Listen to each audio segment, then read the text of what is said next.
Hallelujah, praise the lord. దేవునికి స్తోత్రములు. మీకందరికీ వందనాలు. బాగున్నారా? ఈ రోజు దేవుని వాగ్దానం దినవృత్తాంతములు 2వ గ్రంథం 20వ అధ్యాయము 12వ వచనం. మా దేవా, నీవు వారికి తీర్పు తీర్చావా? మా మీదికి వచ్చు ఈ గొప్ప సైన్యముతో యుద్ధము చేయుటకును మాకు శక్తి చాలదు, ఏమి చేయుటకును మాకు తోచదు, నీవే మా దిక్కు అని ప్రార్థన చేసెను. యెహోషాపాతు రాజు మీదికి దండేది యుద్ధమునకు వచ్చినప్పుడు యెహోషాపాతు ఈ విధముగా ప్రార్థన చేశాడు. యెహోషాపాతు మీదికి యుద్ధమునకు వచ్చినప్పుడు చాలా భయపడ్డాడు. అయితే మనసు నిమ్మలముగా చేసుకొని నిబ్బరముగా చేసుకొని నెమ్మది పరచుకొని కొన్ని దినములు ఉపవాసములు చాటించి దేవుని దగ్గర మొరపెట్టినప్పుడు యెహోషాపాతు రాజుతో దేవుడు, భయపడవద్దు, చెడియవద్దు, నీవు యుద్ధము చేయవద్దు, నేనే యుద్ధము చేస్తానని దేవుడు సెలవిచ్చాడు. అలాగే ఈ రోజు మనము ఎదుర్కొంటున్న సమస్యలు కానీ, పోరాటాలు కానీ, గొడవలు కానీ, నిందలు కానీ, ఎదిరింపులు కానీ, బెదిరింపులు కానీ,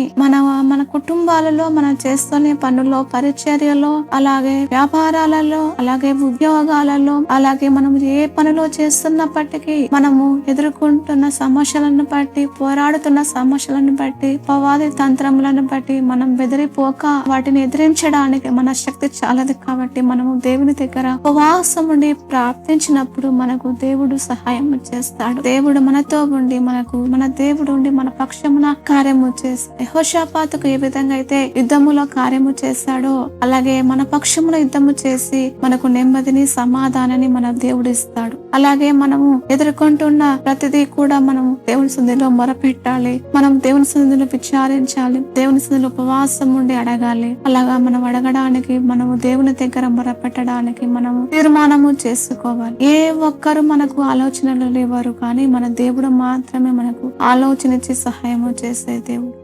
ఈ వాగ్దానం మన పట్ల నెరవేర్చునుగా. ఆమె ప్రార్థన చేసుకుందాం. పరిశుద్ధుడా తండ్రి, నీకు వందనాలు, స్తోత్రాలు ప్రవ్వా. అయ్యా, నీవు మాతో మాట్లాడిన తండ్రి విధానాన్ని బట్టి స్తోత్రాలు. యెహోషాపాతు తండ్రి యుద్ధములకు తండ్రి నువ్వు తోడై ఉండి అయ్యా తండ్రి నువ్వు యుద్ధము చేసినట్లుగా మాకు వచ్చే సమస్యలను బట్టి తండ్రి, అయ్యా ఎదిరింపులను బట్టి నాయన బెదిరింపులను యుద్ధము చేసి మాకు నెమ్మది దేవుడా తండ్రి, నీకే స్తోత్రాలు. యేసు నామములో ప్రార్థిస్తున్నాము తండ్రి.